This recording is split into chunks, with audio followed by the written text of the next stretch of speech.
Google's newest office is actually almost 100 years old. It was built inside and on top of an old rail terminal. But step inside this 1 million plus square foot space and you'll see Google's latest thinking on the workplace, which is flexible and changeable. No one's gonna get mad at me. I can have the desk however I want. That's right. It should be about solving for tomorrow, things that we can't even anticipate. Google's St. John's terminal was designed for, well, working mostly. That means, unlike its Silicon Valley office, there aren't any tables for this.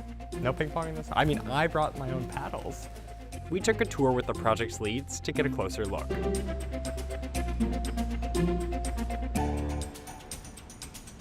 St. John's Terminal is part of Google's growing campus on the west side of Manhattan. The company paid $2.1 billion for the building, which was built in 1934 as a freight train terminal. Trains used to come from upstate and bring food, provisions. It would come into the building in the rail beds. Rail beds that you can see here, where the Google logo now sits. The tracks stretched up to what is now the High Line, a public park on the west side of Manhattan. This is the one place in all of New York where I really wanted to remove a portion of a building. The St. John's Terminal spanned over West Houston Street and made this dark tunnel. So the very first thought was to cut through the building, expose West Houston to the sky, and connect our neighborhood to our waterfront. Then, to transform this into a workspace, Cook Fox added 9 floors on top of the existing rail terminal. In a city of skyscrapers, we wanted to develop a ground scraper. So this building is longer than it is tall, even at 12 stories. This building is way longer than it is tall, yes. When St. John's Terminal was built, it had some of the largest floors in the city. At more than 100,000 square feet per floor, the terminal could hold 227 train cars altogether. The space that we're standing in is actually larger than the hall inside Grand Central Terminal, to give you some perspective. This space. The footprint of this space, yes. What is it about the building that makes it suitable for a Google? The large floor plates allow for a very flexible workplace. The heavy floor loading, the tall ceilings, the big windows, bringing natural light in. All of those things lend towards an excellent workplace of the future. One of the biggest differences in this office and Google's other US locations is who works here. The building was built around the needs of our global business organization. These are business professionals. So not engineers. Not engineers. Okay. So what do these teams need? Lots of places to meet their clients. Ice cream matcha? The way that the furniture was selected was to encourage a more comfortable and relaxed posture. And then surrounding it, all of the components that you see, they're all just reinforcing this notion that everything is lightweight enough for you to take it in your own hands, pretty much.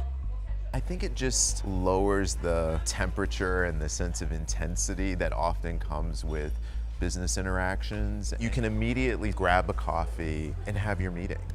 For meetings that require more than coffee, Google built Share, a full-service restaurant for Googlers and their clients. Is it as hard to get a reservation here as it is, in Soho?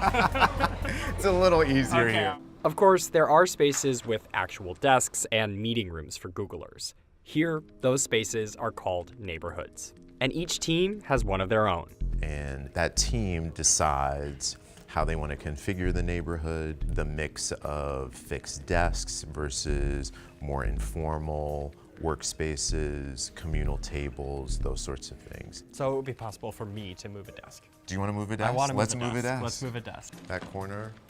And then we can just gonna rotate it that way, yeah. Okay. All right.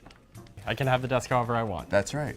Each neighborhood has its own dedicated meeting rooms, so Googlers don't have to fight for the rest of the building to book a space for a team meeting. And that's where the real modularity comes in. They could say, our team that's working together, we're closer to units of 4 versus a unit of 8. So we'd like to have 2 meeting rooms instead of 1. So this space could be 2 meeting rooms instead of 1? Absolutely. Google's R&D team, Gensler, and the modular interior wall company Dirt developed a custom demountable room system. So teams working on the main workspace floors can adjust their room size based on their needs, from an 8-person meeting room to a pair of 4-person team rooms to a pair of 2-person shared offices. Why is it important to create a space that is completely changeable? Because business keeps changing. In order for us to keep the workplace desirable and essential, it needs to be moving with the pace of your business and enabling innovation, not holding it back. At St. John's Terminal, neighborhoods are only the half of it, literally. Here, roughly equal floor space was given to shared workspaces, which include expansive work lounges on every floor, cafes, terraces, micro kitchens, and more. Even though these workspaces lack desks, they're still built for work. Why is it important to make every space a workspace? Why not? In today's world, people are on the move and they have so many different needs and preferences for how they want to work best throughout not only their work day, but their work week. And what we felt was that if we enabled the opportunity for somebody to find a space to work effectively, we should take it. A lot of these spaces are designed to feel like libraries or coffee shops. As we've walked through this space and seen the kind of amenities that are offered here, it's hard not to notice that it feels maybe a bit more grown up. When we were building this building, we wanted it to feel like New York, but we also wanted the sense of nature and connectivity and calm that often isn't associated with New York, because we know as human beings that's what we need to be productive. To fulfill that connection to nature, the team put in about 1.5 acres of native plants on terraces here. When we were there, we saw a garage door kind of open up and welcome employees to the outdoor space on the top levels. So sometimes this idea of biophilic design and connection to nature is very nuanced and subtle, and sometimes we like to be quite literal. So the garage doors on the north and south that could literally open up and connect you indoors and outdoors with nothing separating you. That was part of the design from day one.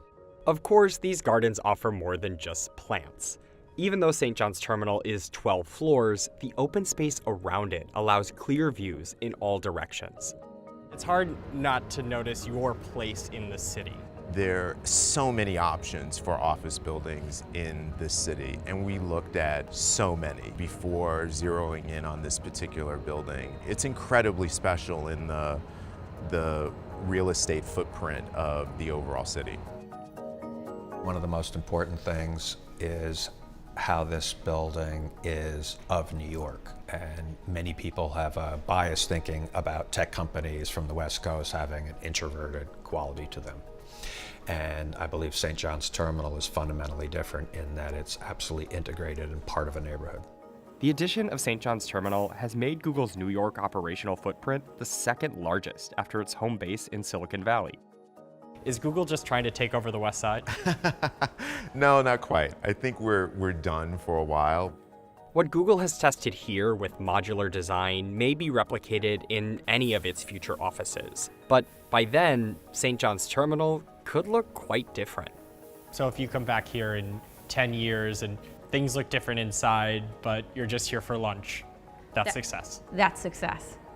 Got it.